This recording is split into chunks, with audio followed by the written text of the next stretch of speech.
നമുക്ക് അടുത്തൊരു കാര്യം നോക്കാം. ടി ഫ്രം നമുക്ക് നോക്കിയേ, എസ് എന്ന് പറയുന്നൊരു സെറ്റ് കണ്ടോ, 1 - lambda into U plus lambda B 0 ലെസ്സാൻഡുകൾ ലാംഡ ലെസ്സാൻഡുകൾ 1. അതായത് യുവും വിയും നിങ്ങൾ ലാംഡയ്ക്ക് 0 കൊടുത്തു കഴിഞ്ഞാൽ നിങ്ങൾക്ക് എന്ത് കിട്ടും? യു കിട്ടും. ലാംഡയ്ക്ക് 1 കൊടുത്തു കഴിഞ്ഞാൽ നിങ്ങൾക്ക് പി യു ആയിരിക്കും കിട്ടുന്നത്. 1 - ലാംഡ യു പ്ലസ് ലാംഡ ബിക്കകത്തിലെ കാര്യമായി പറയുന്നത്. അതായത് യുവിനെയും ബിയിനെയും തമ്മിൽ യോജിപ്പിക്കുന്ന ഒരു സ്ട്രെയിറ്റ് ലൈനാണ് ഈ 1 - lambda into U plus lambda into v എന്ന് പറഞ്ഞു കഴിഞ്ഞാൽ നിങ്ങൾക്ക് കിട്ടുന്നു. ജോമെട്രിക്കലി അതാണ്. ഇനി നമുക്കിതിലേക്ക് ടി അപ്ലൈ ചെയ്യാമെന്ന് വിചാരിക്കുക. ടി ഓഫ് എസ് എന്ത് കിട്ടും? 1 - lambda into T u plus lambda into T v എന്ന് കിട്ടും. അതായത് നിങ്ങൾക്ക് കിട്ടുന്ന ഇമേജ് ടി യുവിനെയും ടി വിനെയും തമ്മിൽ ബന്ധിപ്പിക്കുന്ന ഒരു ലൈൻ സെഗ്മെൻറ്റ്. അതായത് line segment image line segment ആയിരിക്കും.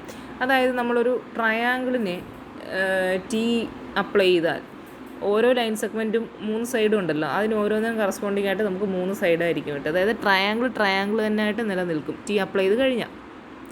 അപ്പോൾ ബീയിങ് എ ട്രയാങ്കിൾ എന്ന് പറഞ്ഞ ഒരു ലീനിയർ പ്രോപ്പർട്ടിയാണ് എന്ന് പറയാം. ഓക്കെ,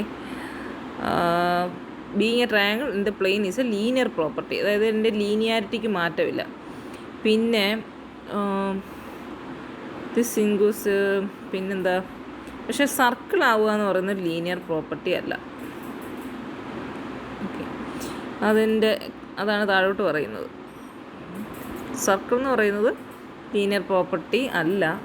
നോക്കാം. ടി എന്ന് പറയുന്നത് ടി എ ബി സിഗ്ര എ കോമ 2b എന്ന് പറയുന്നത് ഡിഫൈൻ ചെയ്യുകയാണേ. നമ്മൾ ഈ പറഞ്ഞ ലീനിയർ ട്രാൻസ്ഫോർമേഷൻ ഒരു സർക്കിളിലേക്ക് അപ്ലൈ ചെയ്യുമ്പോൾ എന്ത് സംഭവിക്കുമെന്ന് നോക്കാം. നമ്മൾ ടി ഓഫ് നമ്മുടെ യൂണിറ്റ് സർക്കിളിലേക്ക് ഇത് അപ്ലൈ ചെയ്തു. അപ്പോൾ എന്ത് കിട്ടും? എ ബിയുടെ ഇമേജ് എന്ന് പറയുന്നത് എ ടു ബി ആവുമല്ലോ. അപ്പോൾ a to b such that a square plus b square = 1 എന്ന് കിട്ടും. അപ്പോൾ എ കോമ ബി 2bക്ക് പകരം നമ്മൾ 2bക്ക് പകരം നമ്മൾ ബി കൊടുക്കുമ്പോൾ എന്ത് സംഭവിക്കും? പിന്നെ ബി സ്ക്വയർ എന്നുള്ളത് 2b വരുന്ന സമയത്ത് അവിടെ ബി സ്ക്വയർ എന്നാണ് എഴുതേണ്ടത്.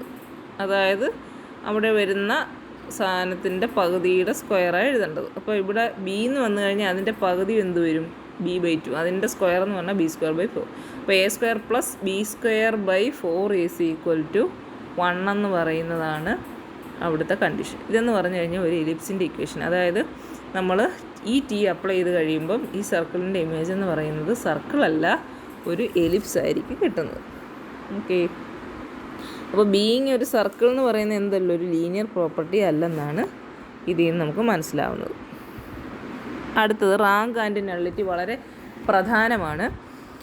ഡെഫിനിഷൻ നോക്കാം. ടി എന്ന് പറയുന്ന ഒരു ലീനിയർ ട്രാൻസ്ഫോർമേഷൻ നമുക്കുണ്ടെങ്കിൽ അതിൻ്റെ റേഞ്ച് എന്ന് പറഞ്ഞു കഴിഞ്ഞാൽ ടി ഓഫ് വി ആണ്. അതായത് വിയുടെ ഇമേജിനെയാണ് ആർ ഓഫ് ടി എന്ന് പറഞ്ഞു കഴിഞ്ഞാൽ ഡിനോട്ട് ചെയ്യുന്നത്. അതിനകത്ത് വരുന്നത് T X such that X belongs to V, ഇമേജിൻ്റെ സെറ്റാണ്. ഡയമെൻഷൻ ഓഫ് ആർ ഓഫ് ടീനെ നമ്മൾ റാങ്ക് ഓഫ് ടി എന്ന് പറയും. അതിനെ എങ്ങനെ ഡിനോട്ട് ചെയ്യുന്നതെന്ന് കണ്ടല്ലോ. എൻ ഓഫ് ടി എന്ന് പറഞ്ഞു കഴിഞ്ഞാൽ ടി ഇൻവേഴ്സ് ഓഫ് 0 ആണ്. അതായത് 0ൻ്റെ പ്രീ ഇമേജ് ആരൊക്കെയാണോ ടി അപ്ലൈ ചെയ്ത് കഴിയുമ്പോൾ 0 കിട്ടുന്നവരുടെ സെറ്റാണ് നൾ സ്പേസ് എന്ന് പറയുന്നത്. ഡയമെൻഷൻ ഓഫ് എൻ ഓഫ് ടീനെ നമ്മൾ നള്ളിറ്റി എന്നാണ് ഇതിനെ വിളിക്കുന്നത്. നൾ സ്പേസിൻ്റെ ഡയമെൻഷനെയാണ് നള്ളിറ്റി എന്ന് വിളിക്കുന്നത്.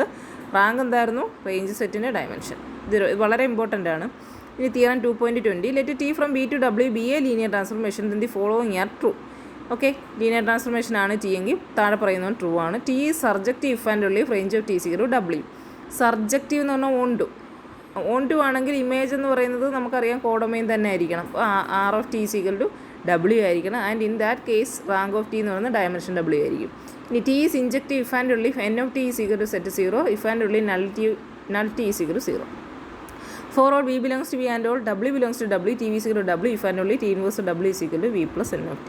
ഇത്രയും കാര്യങ്ങൾ ട്രൂ ആണെന്ന് പ്രൂവ് ചെയ്യണം. ഒന്നാമത് എന്താണ്? T surjective. ടി എന്ന് പറയുന്നത് സർജക്റ്റീവ് ആണെങ്കിൽ റേഞ്ച് ഓഫ് ടി എന്ന് പറഞ്ഞാൽ ഡബ്ല്യു ആണെന്ന് നമുക്കറിയാമല്ലോ from the definition surjective map. Therefore dimension of R of T = എന്ത് കിട്ടും? ഡയമെൻഷൻ ഓഫ് ഡബ്ല്യു കിട്ടും. അപ്പോൾ റാങ്ക് ഓഫ് ടി എന്ന് പറയുന്നത് ഡയമെൻഷൻ ഡബ്ല്യു ആയിരിക്കും.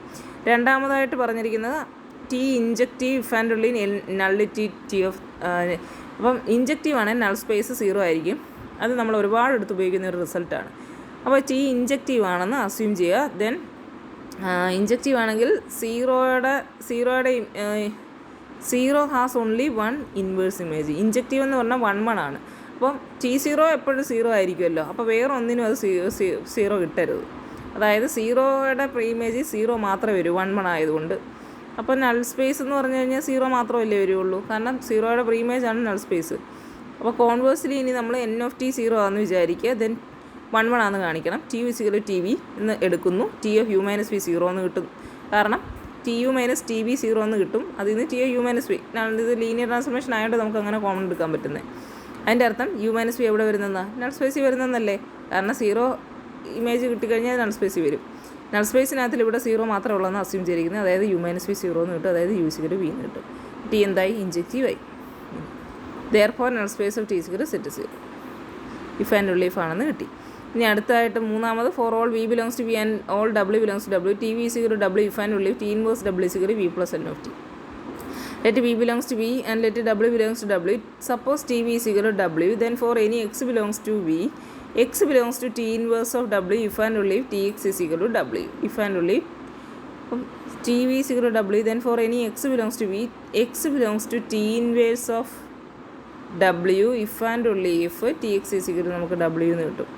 if and only if t of x minus v = 0 എന്ന് കിട്ടും. കാരണം tv = tx എന്ന് നമ്മൾ എടുത്തിരിക്കുന്നത് x belongs to t inverse w ആണെങ്കിൽ tx = w ആണ്. if and only if t of x minus v = 0, കാരണം tv = tx ആണ് നമ്മൾ എടുത്തിട്ടുണ്ട്. if and only if x minus v എവിടെ ഉണ്ട്? നൾ സ്പേസിനകത്ത് വരുന്നുണ്ട്, കാരണം tx minus v 0 ആയല്ലോ. ഇംപ്ലൈസ് നമുക്ക് x = v plus n, കാരണം n എവിടെ വരുന്നുണ്ട്? n of t-ക്കകത്ത് വരുന്നുണ്ട്. therefore t inverse of w എന്ന് പറഞ്ഞു കഴിഞ്ഞാൽ എന്ത് കിട്ടും? t inverse of w എന്ന് പറഞ്ഞു കഴിഞ്ഞാൽ v plus n of t എന്ന് കിട്ടി. കാരണം നമ്മൾ x എവിടെ നിന്ന് എടുത്തത്? x t inverse w എന്നാണ് എടുത്തത്. അപ്പോൾ നമുക്ക് അതിനെ x = v plus n എന്ന് കിട്ടി. n എന്ന് പറയുന്നത് n of t-യിലുള്ളത്. അപ്പോൾ ജനറലി നമുക്ക് t inverse w = v plus n of t എന്ന് എഴുതാം.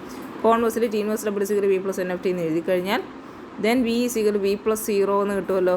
v എവിടെ നിന്നുള്ള? t inverse w എന്നുള്ളതാണ്. v plus 0 n of t. 0 n of t-ക്കുള്ള ഒരു എലമെൻറ്റ് നമ്മൾ എഴുതിയതാണ്. v plus 0, v = v plus 0 എന്ന് എഴുതാം. അത് belongs to capital V plus n of t. n of t-യിൽ 0 ഉണ്ട്. Equal to v plus n of t എന്ന് പറയുന്നത് t ഇൻവേഴ്സ് w ആണല്ലോ. therefore v belongs to t inverse w, അതായത് tv എന്ന് പറയുന്നത് w ആണ്. ഓക്കെ, ഇനി t എന്ന് പറയുന്ന ഒരു ലീനിയർ ട്രാൻസ്ഫോർമേഷൻ ഡിഫൈൻ ചെയ്തിരിക്കുന്നത് കണ്ടോ? അപ്പോൾ ABC ഈ എക്സാമ്പിൾ അത്ര ഇമ്പോർട്ടൻ്റ് അല്ല.